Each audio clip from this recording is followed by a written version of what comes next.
At 9:14 a.m. on February 3rd, 1943, First Lieutenant Kendrick Bragg hunched over the controls of his B-17 Flying Fortress above Tunis, tracking two German fighters diving out of 11,000 feet toward his box. He was 26, had flown 41 combat missions and had never lost an aircraft. Two Messerschmitts peeled off their patrol. One rolled in on the lead bomber, the other strafed All-American.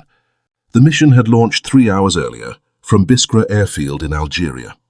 Bragg's unit, the 414th Bomb Squadron of the 97th Bomb Group, had been ordered to attack the docks feeding Rommel's Africa Corps, cut the supply chain, starve the army. They'd released their bombs a dozen minutes before. The docks were aflame. Now the fighters were on them. Crews called that instant the gauntlet, the seconds after bombs away when formations turned for home and enemy fighters swarmed. In the previous 4 months, the 97th had lost 19 fortresses and 190 men. Some parachuted into enemy country, some burned in their cockpits, most plunged into the Mediterranean. The math was merciless. A crew needed about 25 missions to rotate home, and the odds of surviving that many were under 1 in 4. Bragg watched the first Messerschmitt strike the lead ship. Tracer rounds stitched the formation, and the B-17's nose guns returned fire. The German fighter rolled away trailing smoke. The second attacker closed on All-American head-on at an incredible combined closing speed. Bragg's bombardier, Ralph Burbridge, brought the nose guns to bear. 50 caliber slugs climbed the attacker's fuselage. The Messerschmitt didn't break off. Later intelligence would identify its pilot as Eric Poxia, an ace with 16 confirmed kills. Either Burbridge's bullets killed him or shattered his control. The fighter kept coming. Bragg shoved the control column forward. All-American nose down. The Messerschmitt's wing clipped the B-17's vertical stabilizer and sliced diagonally through the rear fuselage. Metal screamed. The bomber pitched up hard. Bragg felt the controls go limp. Through the open bomb bay, he could see daylight where the fuselage should have been solid. The entire left horizontal stabilizer was gone. The fuselage was almost cut in two. Co-pilot Godfrey Engel grabbed his parachute. Navigator Harry Null looked back at the gash and said one word: bail. Bragg scanned his instruments. All 4 engines still turned. The 2 on the right coughed but were running. Altitude was holding near 9,000 feet. The bomber wanted to climb. He pushed forward with hands and knees to ease the nose down. The formation slowed to match their crippled speed. 9 other B-17s kept the same pace as a protective bubble, while fighters still circled. They were 90 miles from Biscra, roughly 90 minutes over hostile territory, with a plane that might come apart at any instant. If you want to see how Bragg kept this shattered fortress aloft, please like the video. It helps us share these forgotten stories. Please subscribe if you haven't. Back to Bragg. He keyed the intercom. Static. The electrical system had been hit. He needed to know who was hurt, whether the tail was still attached, and he had 60 seconds to decide whether to order the crew to jump into the Tunisian desert or try to fly a half-destroyed bomber home. Bragg unbuckled and climbed out of his seat. The bomb bay doors were still open from the run. Cold air roared through the fuselage at 9,000 feet. Through the rear tear, he could see all the way back to the tail. Tail gunner Sam Sapololis was still at his post, alive and moving, severed from the rest of the crew by 16 feet of empty air where the floor used to be. Engineer Joe James came up beside Bragg. Both right engines were losing oil pressure. The left outboard was running hot. The electrical system was shot. The oxygen system dead. The radio gone. The tail was hanging by the right side frame, maybe some structural members only. It could swing free in the slipstream. Bragg looked at the tail gunner again. Sam gave a thumbs up through the plexiglass. One man, 150 pounds, was physically holding the tail section stable by his weight. Radio operator Paul Galloway crawled forward. The intercom was dead, but the Norden bombsight autopilot wiring was intact. The Norden used separate electrical feeds for control servos near the rudder and elevator, designed to steady the aircraft during bomb runs, not to fly a crippled bomber home, but it was all they had. Could they control it from the cockpit? Burbridge in the bombardier station could manipulate the autopilot inputs. The pilot could call out what he needed, and Burbridge would translate those calls into autopilot commands. Bragg returned to the seat. The bomber held altitude but drifted right.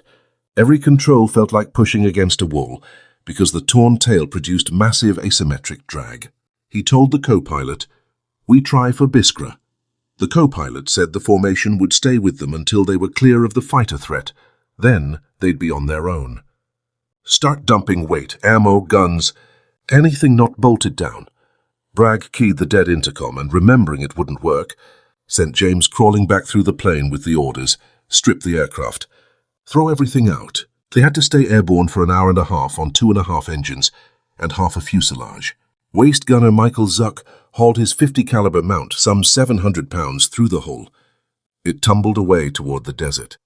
Ball turret gunner Elton pushed up ammunition cans, 500 rounds per can, about 40 pounds each, and sent them out too. The Messerschmitts made one more pass. Cond and Zook stood with shoulders exposed through the ripped metal and fired their remaining weapons. The German fighters broke off, out of ammo, fuel, or both, and the formation pulled ahead. Standard procedure: don't risk 9 aircraft for one crippled bomber. All-American descended to 8,000 feet, then to 7,000. Bragg trading altitude for speed. Too slow and the bomber would stall. Too fast and the damaged tail might shear off completely. Burbridge reported from the bombardier's station. The autopilot held but was fighting him. Every input took 30 seconds to register. This wasn't built for manual flying. "Keep it level, that's all we need," Burbridge said. The other B-17s vanished ahead. All-American was alone over enemy ground. Bragg watched the fuel gauges. They had just enough to barely reach Biscra. If the engines held, if the tail stayed attached, if they maintained altitude and speed. Below, the desert scrolled by. Mountains to the north, the Mediterranean to the east, Biscra to the southwest. 75 minutes and 80 miles remained. Then the number 3 engine began to smoke. Left outboard, the one James had warned about. White smoke, then grey, then black. Cylinder head temps climbed into the red. Oil pressure fell. The engine was tearing itself apart. Shut it down and they'd lack power to keep altitude. Keep it running and it might explode. If they went down, they'd land in sand 30 miles behind German lines. And any impact would likely collapse the tail section and crush Sarpalolis. The number 3 seized at 7,200 feet. Its prop windmilled for 3 seconds and then locked. The sudden drag yanked All-American into a left bank. Bragg pushed right rudder. Nothing. Control cables had been severed. He shoved the right throttles forward and managed to level the bomber. They flew on asymmetric thrust, 2 right-side engines pulling hard, 1.5 on the left. The plane wanted to spiral. Bragg held it with throttle adjustments and forward pressure on the yoke. His knees burned and his hands cramped around the wheel. Angle watched the altimeter, losing 100 feet per minute. How far to Biscra? 68 miles, 62 minutes at the current speed. Bragg did the math. They'd lose 6,200 feet and, starting from 7,000, would strike 20 miles short of the runway. James reappeared. "We stripped everything, even the oxygen bottles. We're down maybe 800 pounds. Not enough. We need more altitude or more power. That engine's done. If we restart it, it could catch fire or throw the prop. Either way, we're finished." Bragg eyed the fuel indicators. They'd burned through 1/3 of their load. Fuel was weight. Every gallon gone made them lighter and extended glide distance. But they had to stay aloft long enough to burn the fuel. "How much in the bomb bay tanks?" he asked. "Maybe 200 gallons. Dump it." James hesitated. "We need that fuel to reach Biscra." "We won't reach Biscra if we hit the ground in 40 minutes. Dump the bomb bay tanks, everything. Get us 1,000 pounds lighter right now." James crawled back, and 2 minutes later, fuel sprayed from the bomb bay. 200 gallons at about 6 pounds per gallon. Roughly 1,200 pounds gone in half a minute. The altimeter steadied, then rose. 7,100. 7,200, 300. Bragg felt the bomber respond, lighter, more lift. The descent stopped at 7,500 feet. They had breathing room. Maybe enough. The autopilot servos were straining. Burbridge fought to keep the nose level as the center of gravity shifted with the dump. The servos weren't meant to run non-stop for an hour. How long would they hold? Maybe 30 minutes, maybe 5. 55 miles to Biscra. 50 minutes at current speed. The desert below was an endless expanse. No roads, no villages, nowhere to set down but sand and rock. If the autopilot failed, they'd lose any remaining control. The bomber could pitch, dive, or roll, and Sarpalolis would die in the tail. Bragg checked his watch. 9:58 a.m. They'd been nursing the shattered fortress for 44 minutes. Each minute stretched. Every engine cough felt like a warning. Every gust threatened to tear the fuselage apart. The radio was dead, but Bragg could see the other bombers far ahead, probably circling Biscra, landing, crews climbing out and walking away. All American was still 30 miles out, still over hostile ground, still held together by structure and luck. Then the tail began to shift, not a simple oscillation or vibration, but an actual separation. The tear in the fuselage kept growing, and Bragg could watch it from his cockpit as the right side of the airframe started to peel away under metal fatigue, vibration, and wind load. The stresses proved too great. After 45 minutes aloft, the tail assembly finally began to break free. Joe James came up to Bragg's shoulder, pale-faced. "The tail, it's going." Bragg glanced back. The tail was flexing and moving on its own, like the tail of a fish in a current. If it broke off entirely, the bomber would spin. 9 men forward would have only seconds to jump, and the tail gunner would have no chance. "Get everyone into parachutes. Be ready to bail on my signal." Someone asked about perilous. Bragg didn't answer, because there was nothing anyone could do. Perilous was trapped in the section about to separate. Angel grabbed a portable oxygen bottle and crawled aft. The main oxygen system was dead, but they kept hand bottles for emergencies. He reached the lip of the rupture and froze.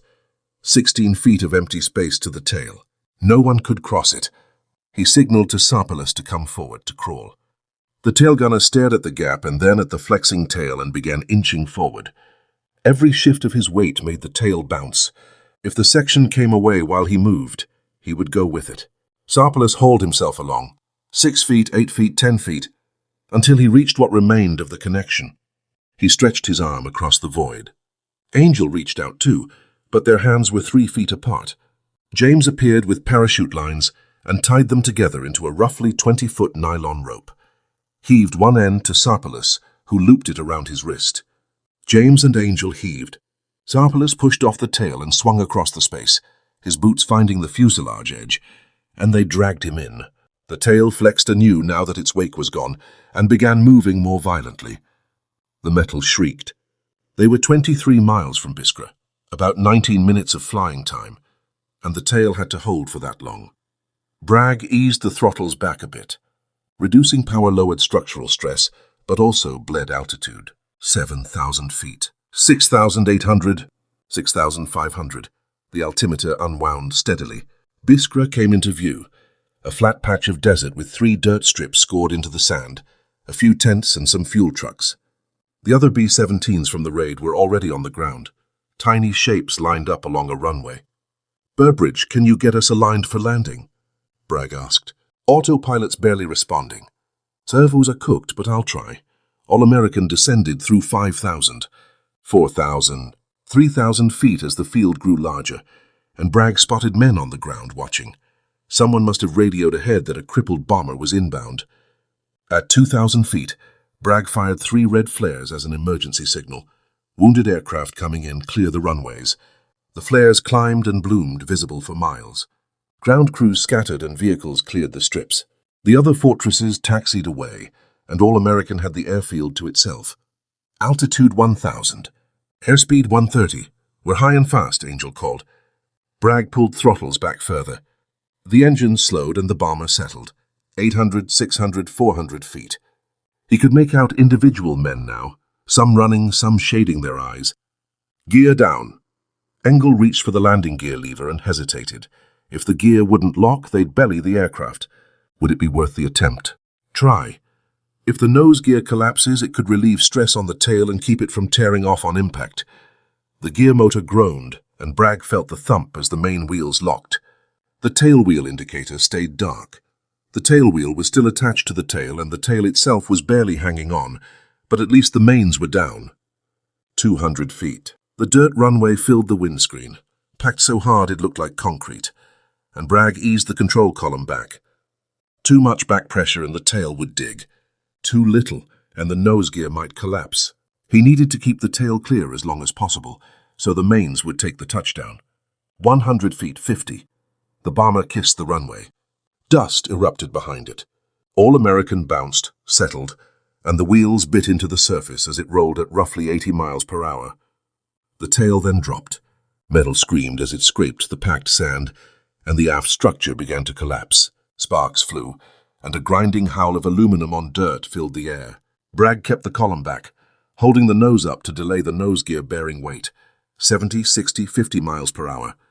The bomber slowed. The tail section dragged, then finally ceased dragging as it tore away completely. Bragg felt the aircraft lighten. The rear was gone. 40, 30, 20 miles per hour.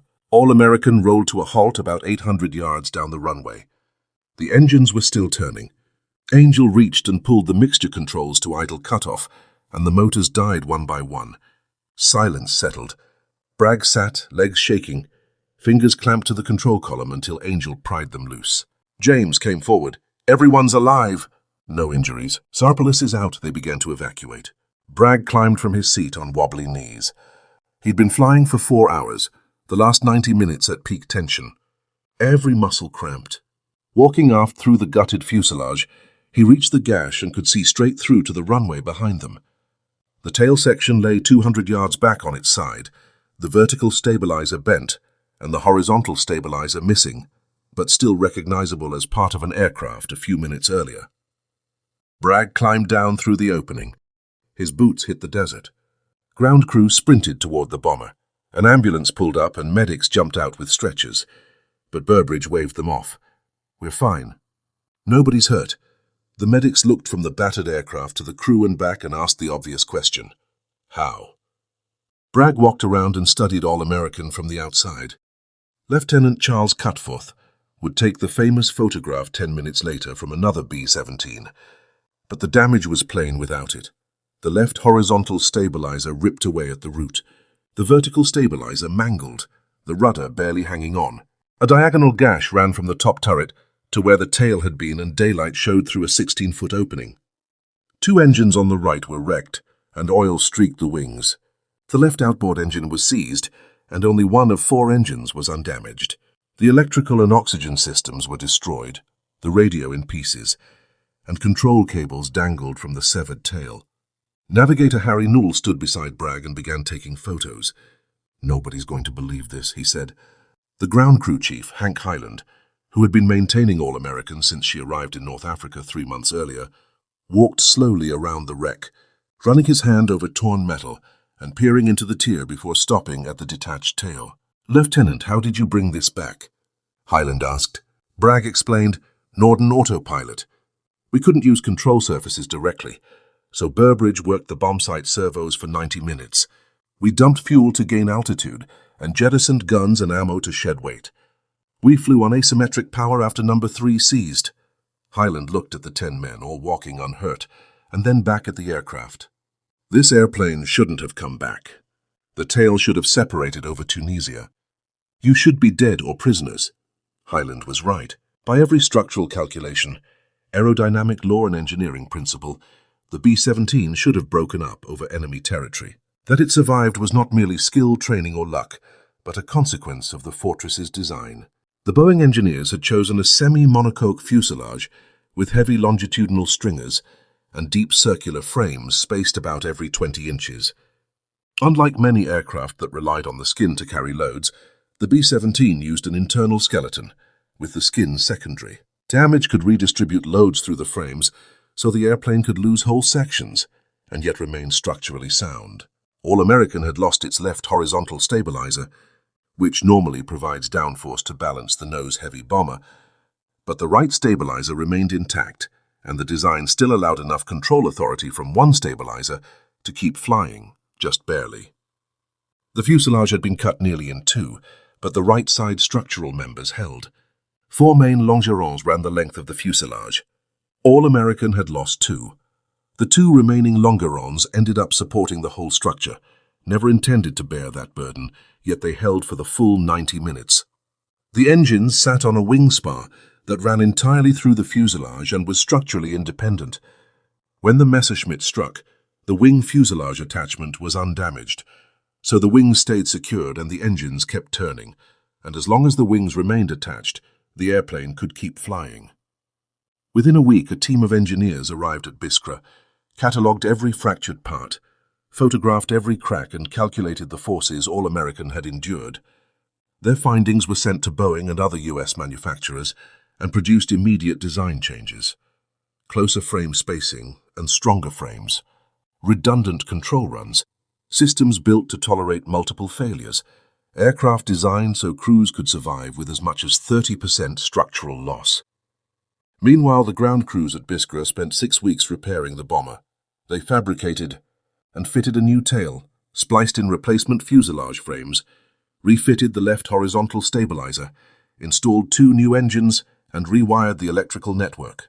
By mid-March 1943, All-American was back in service, transferred to the 352nd Bomb Squadron, 301st Bomb Group, and returned to operations over Sicily, Italy, and the Mediterranean.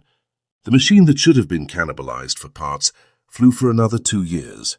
Crews who later flew her noticed she handled oddly. The splice introduced vibration, and the repaired tail added drag, so she was slower and less nimble than a factory B-17. But she flew, and she continued to bring airmen home. By March 1945, All-American had flown 118 combat missions, more than 4 times the typical 25-mission tour. And after surviving fighters, flak, weather, mechanical failures, and the near-fatal mid-air collision, maintenance crews at Lucera declared her beyond economical repair on March 6, 1945. Wear and tear from 118 missions had finally taken their toll. The aircraft was stripped for parts. Engines, instruments, and fittings went to other planes, and the fuselage was cut up for scrap. By March 10th, the bomber no longer existed as a whole. The story continued off the sheet metal. Kendrick Bragg flew 23 more missions after February 1st, finished his tour in June 1943, returned to the United States, and never sought publicity about All-American. No interviews, no memoirs. He died in 1994 at 77. Crew members scattered. Some finished their tours, some did not. Tail gunner. Sam Sarpalolis survived and returned to Pennsylvania. He seldom spoke about riding in a tail section, held by a few frames above the Tunisian desert, but the photograph endured. The image of All-American flying with its fuselage ripped open became an iconic picture of World War II, not simply for destruction, but for survival. The B-17's nickname, Flying Fortress, reflected that survival, its reputation for bringing crews back, not merely its guns. Of 12,731 B-17s built, 4,035 were lost, about 37%, a heavy toll but still lower than the B-24 Liberator's 45%, or the Lancaster's 51%. Measured by crew survival, the gap widened. B-17 ditching survival was about 78% compared with roughly 32% for the B-24, whose single-unit fuselage tended to break up on impact. Across occupied Europe, B-17s absorbed damage that would have destroyed other bombers. Aircraft returned with noses blown away, or cockpit sections sliced apart, or tails severed yet landed. Crews and sometimes trapped gunners survived against the odds. Those battlefield anecdotes traced back to deliberate engineering choices made in 1935. Heavy internal frames, redundant systems, and independent structural elements. The B-17 was overbuilt by contemporary standards, heavier and costlier, but those extra pounds of metal saved lives, and by 1944, every Allied heavy bomber had adopted lessons from the Fortress. British Lancasters added redundant control runs. B-24s received reinforcements and later designs, like the B-29 incorporated damage tolerance from the outset. Boeing's pricier proposal nearly lost the contract, but Boeing's test pilots argued the value of crew survival outweighed the immediate savings of buying more aircraft. By war's end, the logic was plain. Training a crew cost roughly $100,000, while a B-17 cost about $200,000. So saving crews even occasionally justified the expense. The 8th Air Force's August 1943 Schweinfurt-Regensburg raid, for example, sent 291 B-17s. 60 were shot down, 77 damaged beyond repair, but 154 returned. Men walked away and flew again, their experience proving the design philosophy effective. All-American became the emblem of that approach. The photograph proved what careful engineering could accomplish, and every rivet, frame, and structural decision had a purpose: returning crews alive. The 414th adopted an emblem after February 1943, a cartoon dog atop a mangled tail. and an unofficial motto, coming in on a wing and a prayer, alongside the official line, "We bring them back." For 2 more years, the 414th flew B-17s across North Africa and Europe. They lost aircraft and men, yet their survival rates were among the highest in the 12th Air Force because they flew fortresses. Today, only 4 B-17s remain airworthy. They appear with organizations like the Commemorative Air Force and the Experimental Aircraft Association. And when they fly, the roar of 4 Cyclone engines still evokes that February morning in 1943. The National Museum of the U.S. Air Force displays a B-17G and keeps the story alive with a placard and a reproduction of Lieutenant Charles Cutforth's famous photograph taken on February 1st, 1943, at about 10:17 a.m., minutes after All American landed, and the original image sits in the National Archives. Between 1942 and 1945, the B-17 flew roughly 291,000 missions over Europe. Exact figures vary, but historians estimate the B-17's resilience saved between 15,000 and 20,000 American lives by keeping crews alive who otherwise might have perished in less tolerant airframes. The 414th's dog and tail emblem still survives in the 97th Bomb Group Association. Veterans meet yearly, fewer in number each time, to remember All American, the bomber that would not die. Kendrick Bragg never received a medal specifically for that flight. His Distinguished Flying Cross came later for other actions, and the official citation makes no mention of February 1st or the 90 minutes he flew with a shredded tail, because countless bomber crews performed comparable feats. They flew damaged aircraft home, saved their comrades, and did what their training and their machines allowed. That day was remarkable but not unique. What set All American apart was the photograph that crystallized the lesson. Designed for survivability, and many more airmen will